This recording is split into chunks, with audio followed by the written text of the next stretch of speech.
A dominant season came to a sudden halt. Why did Marc Márquez's championship run end in the surgeon's chair? In a season defined by supremacy, Márquez appeared untouchable. Having clinched his seventh Premier-class world title, his move to the Ducati factory team was seen as the final piece in a high-stakes gamble. Yet, within days of lifting the trophy, his campaign took a dramatic turn when a violent opening lap crash at the Indonesian Grand Prix triggered an injury that would require surgery and force his early exit. Official team statements confirmed a coracoid fracture and ligament damage to his right shoulder blade, an injury that, while not unprecedented for the rider, carried serious implications given his previous arm and shoulder history. What followed was a delicate medical dance, initial conservative treatment, then a decision to go under the knife when progress stalled. Motorsport. For Ducati, for Márquez, and for the entire paddock, this incident wasn't just a medical update. It signaled a shift. The question now isn't just when he'll return, but whether the narrative of his season and future has fundamentally changed. As we move forward, we'll examine how this chapter began, what lay beneath the surface, and what it means for the team and rider alike. From flawless starts to a brutal misfortune, what set the stage for Márquez's downturn? At the outset of 2025, Márquez hit the ground running with a seamless adaptation to Ducati's factory machinery. His early podium finishes and dominant wins created the expectation that his move to Bologna's powerhouse would complete his legacy. The partnership with teammate Francesco Bagnaia was painted as one of the sport's most formidable duos. The momentum carried until the Indonesian weekend, where everything changed. On the opening lap at Mandalika, a brake zone misjudgment by Marco Bezzecchi sent Ducati's 93 into the gravel in a crash that lasted mere seconds but triggered long-term consequences. The pace of the season, the intensity of expectations, and the physical demands of adapting to the GP25 machine all collided in that moment. While Márquez walked away from the crash, subtle signs of pain and limitation emerged almost immediately. His medical team moved swiftly. Initially, they opted for immobilization and rest, following standard protocol for shoulder blade injuries. But the flawed stabilization signs planted the seed of surgery imminence. In that sense, the crash was not just a tragic in-race incident. It was the tipping point of a finely balanced season, where performance, risk, and recovery all converged. Next, we'll look at what the medical team uncovered when they dove deeper into the injury. What the scans actually showed could reshape every comeback plan for Márquez. Following the crash, Ducati's medical team transported the rider back to Madrid for a full evaluation at the Ruber International Hospital.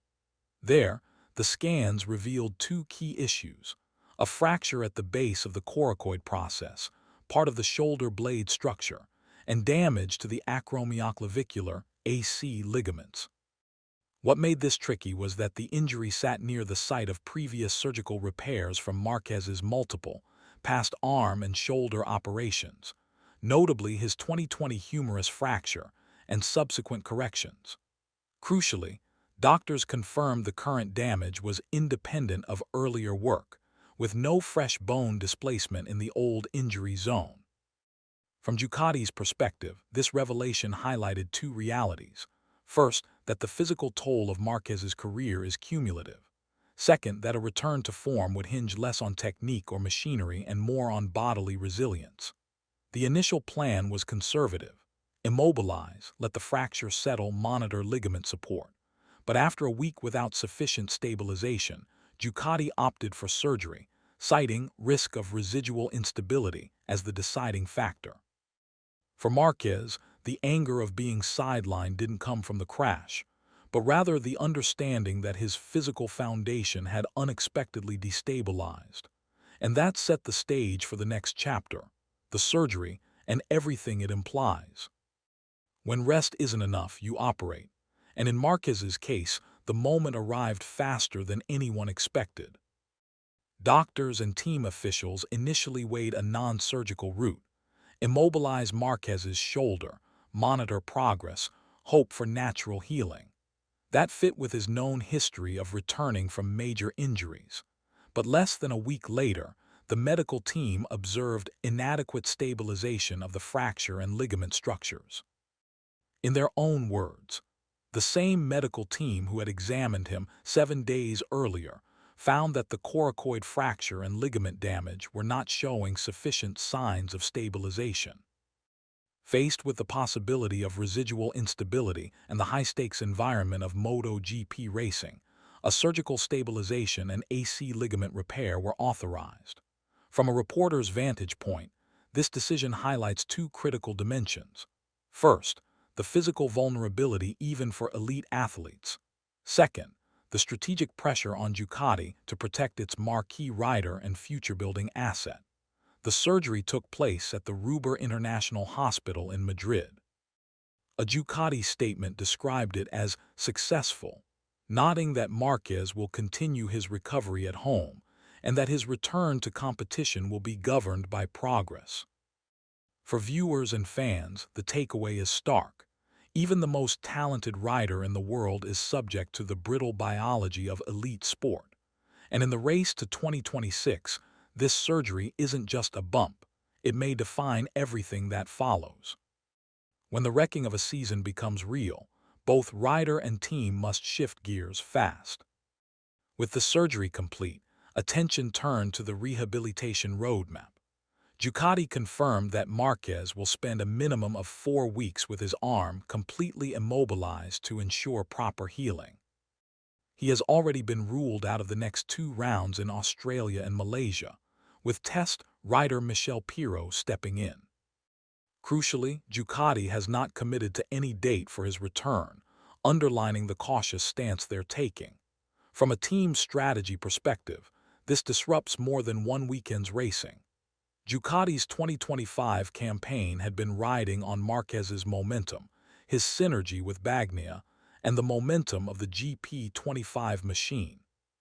His absence forces adjustments. The team must preserve its constructors' and team's ambitions, manage rider dynamics, and prepare for 2026 without major losses. For Márquez, the priority shifts, long-term fitness over short-term results. He himself acknowledged he will not rush back beyond the doctor's recommendations. The bigger picture reveals a watershed moment. A champion reclined in recovery, a factory squad revising plans, and the paddock recalibrating expectations for one of its most visible stars.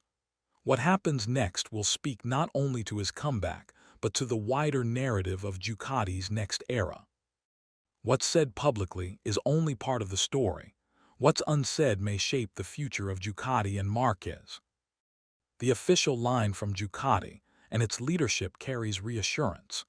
CEO Claudio Domenicali publicly stated he believes Márquez will avoid lasting effects from the injury. But beneath the polished soundbites lies a more complex calculus. Ducati is facing the challenge of aligning its 2025 engineering agenda, rider harmony, and 2026 homologation plans, all while its #1 rider recovers. In media commentary, it was noted that Ducati viewed the immobilization and surgery as the most appropriate, clever, and consistent course of action, given the injury's timing and severity. From a strategic standpoint, the shift is more than medical, it's a race to adapt. The team must ensure development doesn't stall, that morale stays high, and that their dominant machine remains dominant even in their champion's absence.